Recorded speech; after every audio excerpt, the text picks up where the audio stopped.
এই গরমে যদি আপনারা এরকম রিফ্রেশিং ড্রিঙ্কস ঘরে থাকা উপকরণ দিয়ে বানিয়ে নিতে পারেন তাহলে কেমন হয়। একদম কম খরচে কম উপকরণ দিয়ে এটা আপনারা বানিয়ে নিতে পারবেন, আর দেখেই বুঝতে পারছেন এটা কতটা রিফ্রেশিং। তাহলে একদম দেরি না করে আমি রেসিপিটা শুরু করছি। বাই দ্য ওয়ে, আমি শেফ অতনু, আপনারা দেখছেন অতনুর রান্নাঘর, আর আজকে আমাদের রেসিপি দুধ শরবত। তাহলে দুধ শরবতটা বানানোর জন্য আমি এখানে নিয়ে নিচ্ছি 2 লিটার দুধ। এই দুধটা দিয়ে আপনাদের কি করতে হবে সেটা আপনাদের নিশ্চয়ই জানাবো, আর তার আগে দেখুন আমি এখানে একটা কড়াই নিয়ে নিয়েছি, যার গ্যাসটা অন করে আমি এখানে দিয়ে দেবো 200 গ্রাম চিনি। কড়াটা একটু গরম হলে এখানে আপনারা চিনিটাকে দিয়ে দেবেন। এবার চিনিটাকে কোনোভাবে না মিশিয়ে এইভাবেই রেখে দিন 3 থেকে 4 মিনিটের জন্য। তাতেই দেখবেন এটা পারফেক্টলি ক্যারামেল হয়ে যাবে। বাট 1 থেকে 1.5 মিনিটের মধ্যেই দেখবেন আস্তে আস্তে এর মধ্যে ক্যারামেল হওয়া শুরু করবে। আর এটা যতক্ষণ ক্যারামেল হচ্ছে ততক্ষণ আমি এই দুধ থেকেই 2 লিটারের দুধ তুলে নিচ্ছি একটা আলাদা পাত্রে।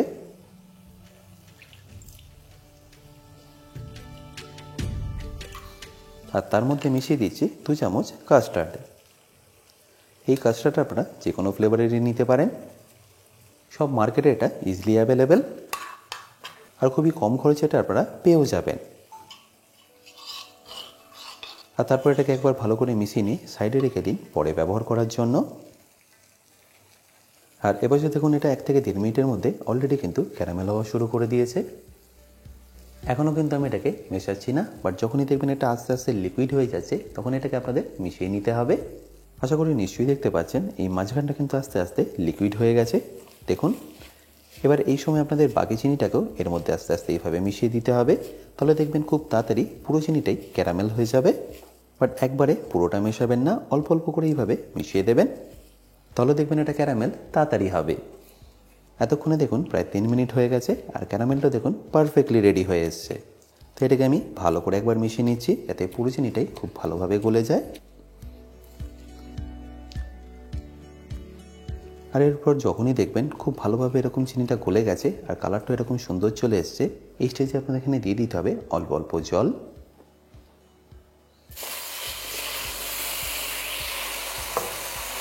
আর জল দেওয়ার পরে আপনার গ্যাসটাকে অতি অবশ্যই কিন্তু বন্ধ করে দেবেন। আর জল দেওয়ার পরে এটাকে একবার ভালো করে আপনাদের মিশিয়ে নিতে হবে। দেখবেন খুব তাড়াতাড়ি পুরো চিনিটাই ভালো করে গলে যাবে আর এরকম পাতলা একটা ক্যারামেলাইজ সিরাপ রেডি হয়ে যাবে।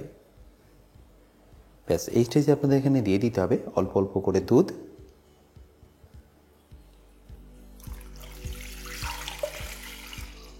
প্রথমে অল্প একটু দুধ দেওয়ার পরে ওয়েট করব। পুরো দুধটা আমি এখানে একবারে মেশাবো না। দেখতেই পাচ্ছেন কি সুন্দর কালারটা এসছে। এই স্টেজে প্রথমে 1 লিটার দুধকে গ্যাসের ফ্লেমটাকে হাই করে ভালো করে একবার ফুটিয়ে নিতে হবে।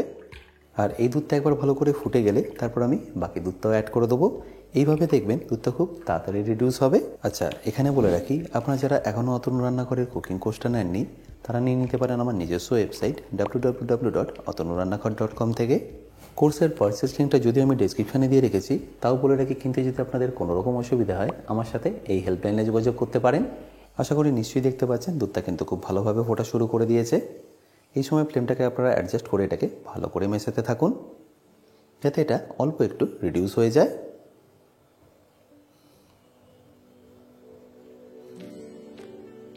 আর দুধটা যখনই দেখবেন হালকা একটু রিডিউস হয়ে গেছে তখন এখানে বাকি দুধটাও অ্যাড করে দিন। তারপর এটাকেও ফ্লেমটাকে হাই করে ভালো করে আপনাদের মিশিয়ে নিতে হবে। আপনারা যদি কম পরিমাণে করেন সেক্ষেত্রে আপনারা চাইলে দুধটাকে একবারও রিডিউস করে নিতে পারেন। বেশি নয়, 7 থেকে 8 মিনিট দুধটাকে হাই ফ্লেমে আপনারা একটু রিডিউস করে নেবেন, তাহলে দেখবেন এর টেস্টটা দ্বিগুণ হয়ে যায়। চেষ্টা করবেন এটা বানানোর জন্য যদি পারেন ফুল ফ্যাট মিল্ক নিয়ে নেবেন, তাতে কী হবে এর টেস্টটা আরও ভালো আসবে। আর যদি না পান তাহলে কোনো অসুবিধা নেই, রেগুলার মিল্কও আপনারা ব্যবহার করতে পারেন। আর দুধ থেকে আমি কন্টিনিউ এই জন্যই মেশাচ্ছি যাতে এটা নিচে লেগে না যায়। আর এটা যতক্ষণ ফুটছে ততক্ষণ আমি এখানে একটা বোলের মধ্যে নিয়ে নিচ্ছি সার্ভ সিড বা বেসিল সিড। এটাও কিন্তু মার্কেটে ইজিলি অ্যাভেলেবেল। এবার এটাকে অল্প জল দিয়ে আমি ভিজিয়ে রাখবো 10 থেকে 15 মিনিট। তার মধ্যেই দেখবেন এটা একদম ভালোভাবে রেডি হয়ে যাবে। এটা দেওয়া যদিও অপশনাল, বাট দিয়ে দিলে দেখবেন এর টেস্টটা দারুণ আসে। আর 10 থেকে 15 মিনিটের মধ্যেই দেখবেন এটা একদম পারফেক্টলি রেডি হয়ে যাবে। আপনারা যদি সাবসিড বা বেসিক সিড দোকানে না পান, আমি এখানে অ্যামাজনের লিঙ্ক দিয়ে দিয়েছি ডেসক্রিপশনে, আপনারা অ্যামাজন থেকে কিন্তু এটা ইজিলি কিনে নিতে পারবেন। আর এটাকে আমি আপাতত সাইডে রেখে দিচ্ছি, পরে অ্যাজ এ গার্নিশ ব্যবহার করব। আর এপাশে আমি দুধটাকে আস্তে আস্তে রিডিউস করে নেব। আপনারা হয়তো দেখে নিশ্চয়ই বুঝতে পারছেন দুধটা এখানে পারফেক্টলি রিডিউস হয়ে গেছে। ব্যাস এই স্টেজে আমি গ্যাসের ফ্লেমটাকে লো করে দিয়ে দেবো আগে থেকে মিশিয়ে রাখা কাস্টার্ডটা। আর কাস্টার্ডটা দেওয়ার পরে আমি এখানে অল্প একটু স্যাফরানও অ্যাড করছি। ব্যাস তারপর ফ্লেমটাকে মিডিয়াম রেখে এটাকে ভালো করে একবার মিশিয়ে নেব। খুব বেশি এটাকে কিন্তু আপনাদের ঘন করতে হবে না, কারণ ঠান্ডা হয়ে যাওয়ার পরে এটা কিন্তু অলরেডি বেশ অনেকটাই ঘন হয়ে যাবে। কাস্টার্ডটা দেওয়ার পরে আশা করি আপনারা নিশ্চয়ই দেখতে পাচ্ছেন এটা এখন কতটা গাঢ় হয়ে গেছে। এই টেক্সচারটাই কিন্তু আপনাদের রাখতে হবে, তাহলে দেখবেন ঠান্ডা হওয়ার পরে শরবতটা একদম পারফেক্ট টেক্সচারে চলে আসবে। আমি আপনাদের একটু হাতা দিয়েও তুলে দেখাচ্ছি। দেখুন, আশা করি টেক্সচারটা আপনারা নিশ্চয়ই বুঝতে পারছেন। আর হাতার পেছনটায় যদি আপনারা এইভাবে আঙুল দিয়ে টেনে দেন, এইভাবে গ্যাপটা থেকে যাবে, জুড়বে না, তাহলেও বুঝবেন এটা একদম পারফেক্টলি রেডি। আচ্ছা, এবারের গ্যাসটা বন্ধ করে আমি এটাকে একটা বোলের মধ্যে ট্রান্সফার করে নেবো ঠান্ডা করার জন্য।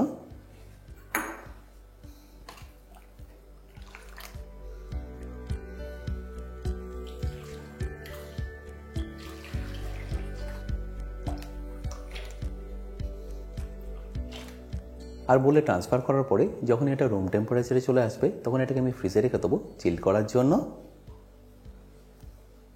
এবার 1.5 থেকে 2 ঘন্টা যখন ফ্রিজে রাখার পরে এটা একদম চিল্ড হয়ে যাবে, তারপর দেখুন সার্ভ করার আগে এর মধ্যে আপনাদের আর কি মিশিয়ে দিতে হবে। প্রথমেই দিয়ে দিচ্ছি বেসিল সিড বা সব সিড, যেটা আমি আগে থেকেই ভিজিয়ে রেখেছিলাম, বাট আপনারা চাইলে এর মধ্যে কিন্তু চিয়া সিডও অ্যাড করতে পারেন। দেখবেন এটা শরীরও ঠান্ডা করবে আর এই শরবতটার মধ্যে খুব সুন্দর একটা টেক্সচারও দেবে। তার সাথে দিয়ে দিচ্ছি অল্প একটু কাঠবাদাম চপ করে,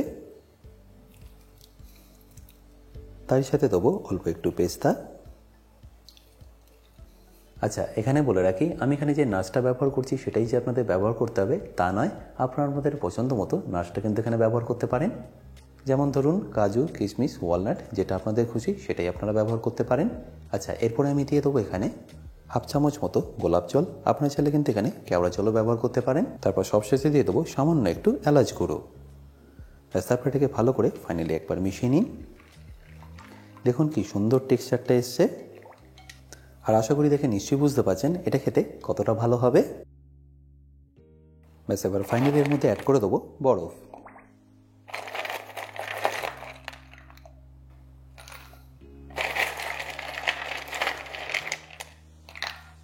ব্যাস এবার ফাইনালি এটাকে ঠান্ডা ঠান্ডা পরিবেশন করুন। দেখতেই পাচ্ছেন এটা কতটা রিফ্রেশিং লাগছে। এই গরমে এটা আপনারা বানিয়ে ফ্রিজে রেখে দিতে পারেন 2 থেকে 3 দিনের জন্য। তাহলে চলুন এবার এটাকে আমি আপনাদের সার্ভ করেও দেখাচ্ছি।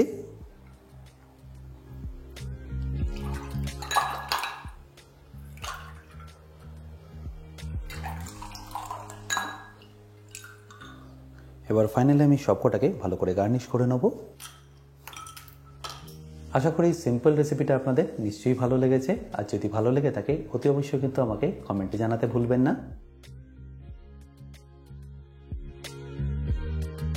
বাই দ্য ওয়ে, আমি শেফ অতনু, আপনারা দেখছিলেন অতনু রান্নাঘর। দেখা হচ্ছে আপনাদের সাথে একটা নতুন রেসিপি নিয়ে নেক্সট এপিসোডে। ভালো থাকবেন, সুস্থ থাকবেন।